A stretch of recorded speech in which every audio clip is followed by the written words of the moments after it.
Hello, my name is Leora. I'm a part-time furniture flipper out of Windsor, Colorado. What started as a hobby in 2020 is now a full-blown obsession. I love taking old, unloved furniture and creating beautiful works of art. Come join me in my studio to see how I make diamonds from the rough.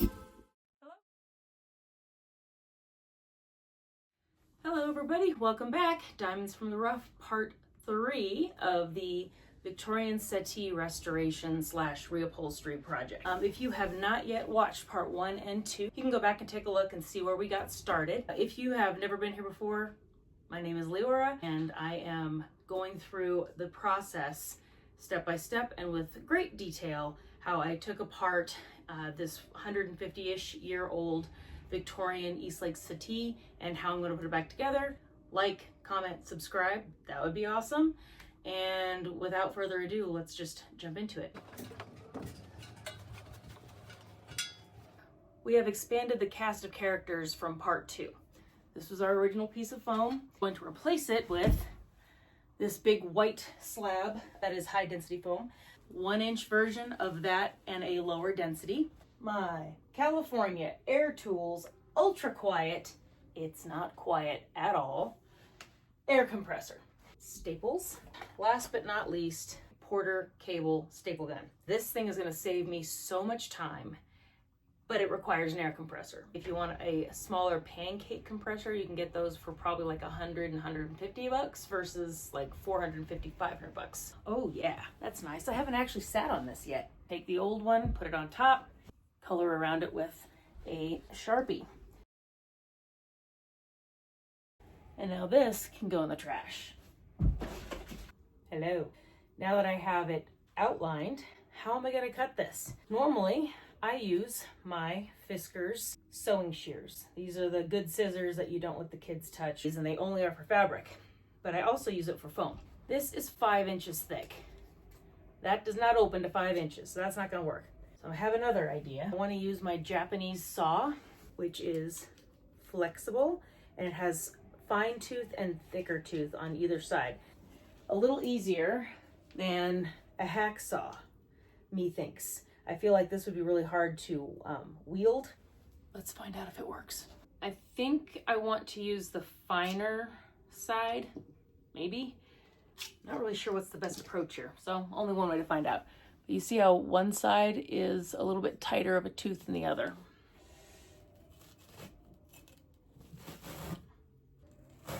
If I had an electric turkey carver, I think that would be ideal, but I don't have one of those. The cut is not absolutely perfect, but it's pretty good.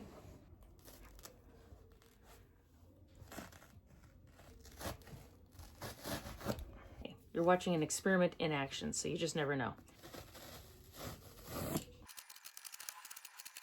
I don't love how kind of looks like an iceberg that's just calved. I might be able to smooth that out when I go to shape it after getting off the excess. Come back when this thing's all carved. 4 hours later. Actually 4 hours. I'm covered in bits. I had to do a dry fit. Put it on here and then I just had to carve away until it roughly, not perfectly, fit. The hacksaw, as it turns out, is pretty decent for straight in cuts. It doesn't do well for curves. I would sit in this and try it out and just see how it feels, but there's no supports underneath it and I would just fall straight through, and that would be very embarrassing because I almost did it. I actually thought I was recording when I made these, but I didn't hit the record button. I took my 1-inch foams and I made in a firmer density foam. These are different colors, but they're the same density and the same 1-inch thickness. I made right and left cushions that'll go around here. Well, friends, I need to take a break. My husband and I are going out for the weekend. I just want to go over how this air compressor works briefly. You got your air hose, and you got the male and female ends. You can figure out which is which. Stapler. The stapler is going to have its own male end, but before I put any power to this, I need to do a function check. Okay, that's the little latch that opens where the staples go. I can see right inside, there's not very many. All right, open it up, and the staples go sharp side out, which means you're laying it on its back. And you just click it, take your female end and your male end, and you're going to connect it. Notice I have not put this into the air compressor. I do not want any power going behind this while I'm trying to attach. So this ring here, you're going to pull it back. See how it opens up? And then you should not be able to pull it off. Now this one is not like the brad nailer where it had a little button here that you had to compress to make it work. If I fire this trigger, it's shooting a staple. I'm not going to find out if it would fly across the room because I just don't do stupid shit. I don't do stupid stuff on purpose anyway. Act like it's a gun. Keep your finger off the trigger unless you're intending to shoot. This needs power. I'm going to plug it in, and you're going to hear this appallingly loud noise. I've got to turn it on. Down here it says off, here it says auto. And now it's compressing air. Wasn't that delightful?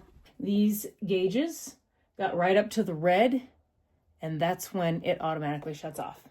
Now you're going to attach the male part into one of these female parts.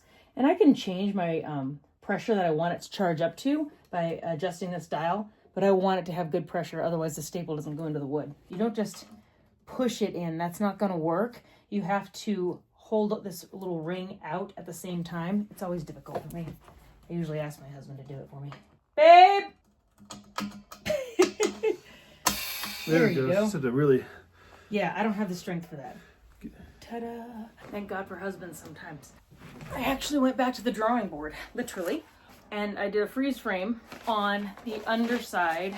So I made a drawing so I can see exactly how they had it. I'm gonna go have a date weekend with my husband, so I'll be back later.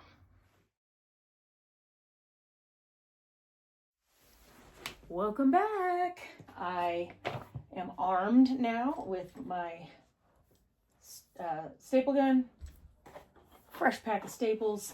I have charged up the air compressor. I've got my stretching tool. I've got my shears.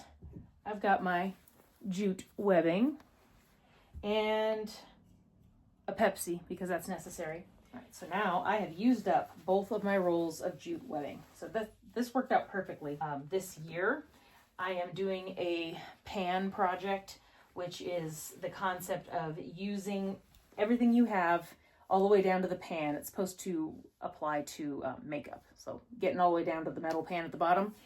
Basically using what you have and not shopping. Taking one of my strips, and I'm going to start in that center. Let's do 3 staples. Simple as that. I'm going to pull and stretch. I'm still trying to figure out the best way to use this. Now, once you've got your 3 staples in, you're going to fold it backwards, and you're going to staple it again.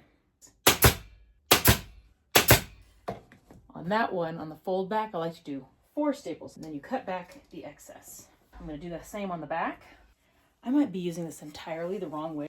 I could watch a video. It did not come with instructions, so that's not my fault. So I feel legitimately dumb, but I did just like, you know what? I need to take a pause. Something's not right here. And I watched a video. Super simple.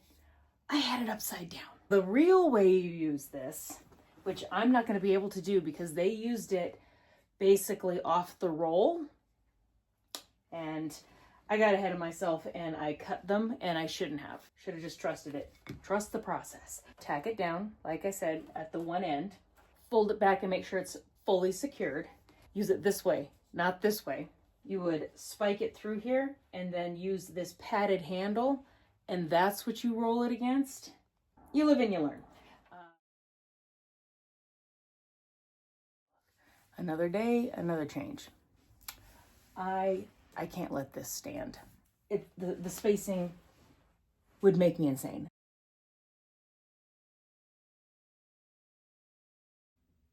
Miscalculation yet again. I made one strip longer. I didn't put it in the middle. It's okay. Everything's fine.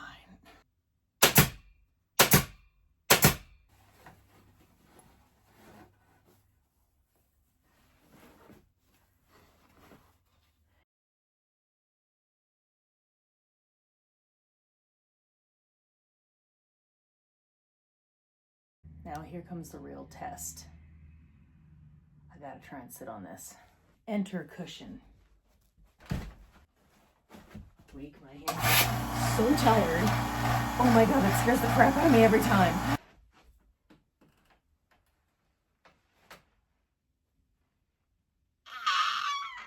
Okay, I can sit in the middle. And I can sit here. Success. At least it can hold me up. Burlap comes in. So I'm gonna dry fit this and cut it off.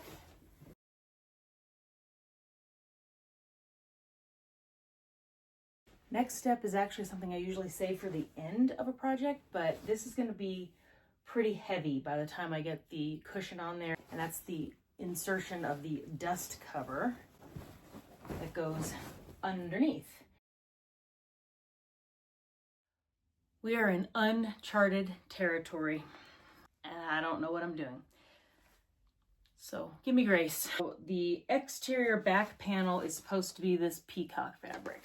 We'll put trim around the outside. I have to decide where's the prettiest part of the fabric. I like it down here. I'm still giving myself a little bit of an edge, like a 1/4 inch. You can always trim, but you can't add it back.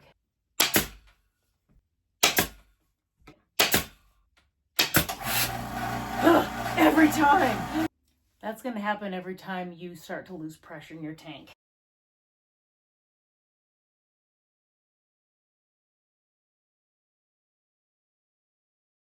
Now I'm taking my 1-inch foam, lower density foam, and I'm just plugging it right in there.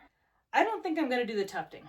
I feel like that's overly ambitious for me at this point. To hold this in, I am going to put on the bonded Dacron, and this is just what I happen to have left over from the last project. This is how you keep your bonded Dacron on your foam padding. It's foam and fabric spray adhesive. It's like a web, so when it sprays out, it's gonna look like Spider-Man. I don't want to get it all over here, so I'm just gonna take this back out. I'm gonna spray it directly on here.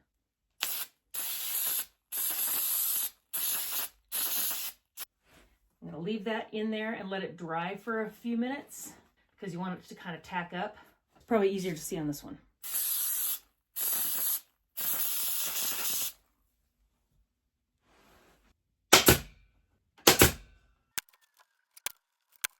This part is attached, nice and firm. This part is not on there.